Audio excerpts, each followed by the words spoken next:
จอลูกหนังวิเคราะห์บานเตะทีเด็ด3คู่ประจำวันเสาร์ที่7เดือน3ปี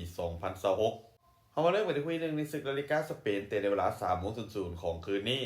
การพบกันระหว่างแอตเลติกบิลเบาทีมอันดับ9มี35คะแนนจากเปิดบ้านต้อนรับการมาเยือนของจากฝูงบาร์เซโลนามี64คะแนนจากการลงดินไป26นัดบิลเบามีฟอร์มการเล่นในทรงหลังชนะ2เสมอ1แพ้2จาก5เกมหลังสุดเกมในบ้านของพวกเขาถือว่าเป็นจุดแข็งจุดเด่นคือการเพรสซิ่งไว้และใช้ปีกในการโจมตีคู่แข่ง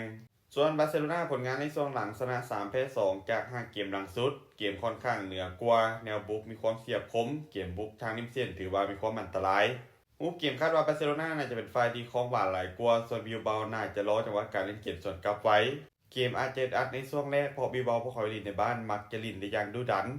การคาดการณ์สกอร์ที่น่าจะเกิดขึ้นบาร์เซโลนาจะบุกมาเสือนเอาชนะบิลเบาเป็นด้วยสกอร์2-1มากันต่อที่คู่ที่2ยังอยู่ที่ศึกลาลิก้าสเปนแต่ในเวลา 00:30 ของคืนนี้การพบกันระหว่างแอตเลติโกมาดริดทีมอันดับ3มี51คะแนนจะเปิดบ้านต้อนรับการมาเยือนของเรอัลโซเซดัดทีมอันดับ8มี35คะแนนจากการลงดิน16นัดแอตเลติโกมีฟอร์มการเล่นในช่วงหลังถือว่าใช้ได้ด้วยการเก็บชัยชนะได้3เสมอ1แพ้1จาก5เกมหลังสุดเกมรับเหนียวแน่นหลายเล่นในบ้านถือว่ามีความแข็งแกร่งเกมโต้กลับมีความอันตราย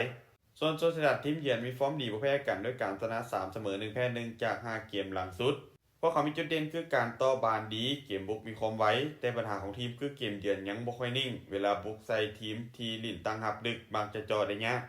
เกมครับว่าแอตมาดริดน่าจะครองเกมทางแดนกลางส่วนโซซิดัดน่าจะพยายามต่อบานและหาจังหวะการเล่นเกมส่วนกลับเกมน่าจะออกมาแบบอึดอัดยิงประตูกันบ่หลาย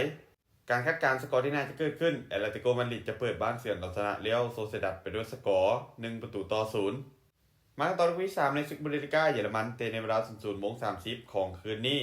การพบกันระหว่างโคโลนทีมอันดับ13มี24คะแนนจะเปิดบ้านต้อนรับการมาเยือนของฮองจากฝูงโบรุสเซียดอร์ทมุนด์มี52คะแนนจากการลงดินไป24นัดโคโลนจะบ้านพวกเขามีฟอร์มการเล่นในช่วงหลังถือว่าบ่ค่อยดีโดยแพ้3จาก5เกมหลังสุดพวกเขาเล่นในบ้านมักจะสู้ได้ยากเต็มที่เกมบุกใส่ลูกกาอากาศได้ดีแต่จุดอ่อนของทีมยังคงเป็นเกมรับที่เสียประตูง่ายเวลาพบกับทีมใหญ่เกมมักจะหลุดส่วนดอร์ทมุนด์ทีมเยือนมีฟอร์มการเล่นช่วงหลังถือว่าดรอปลงด้วยการชนะ2เสมอ1แพ้2จาก5เกมหลังสุดจุดเด่นของทีมคือเกมบุกทีมมีความไวและดุดันมีตัวจบสกอร์ดีๆหลายคนเกมส่วนกลับก็ถือว่าอันตรายถ้าเบิ่งจากฟอร์มการเล่นในช่วงหลังของทั้ง2ทีมเป็นทีมเยือนโบรุสเซียดอร์ทมุนด์ที่ดูดีกว่าและมีโอกาสค่อนข้างสูงที่จะเก็บชัยชนะไปได้การคาดการณ์สกอร์ที่น่าจะเกิดขึ้นโบรุสเซียดอร์ทมุนด์จะบุกเหมาชนะโคโลนไปด้วยสกอร์3-1สุดท้ายนี้ถ้าทุกคนสนใจในทางที่ดีแบบนี้อย่าลืมกดไลค์กดแชร์ออกไปเพื่อเป็นแนวทางเพิ่มเติมและใครสนใจอยากลงทุนสามารถกดลิงก์ทางหน้าช่องได้เลยเด้อ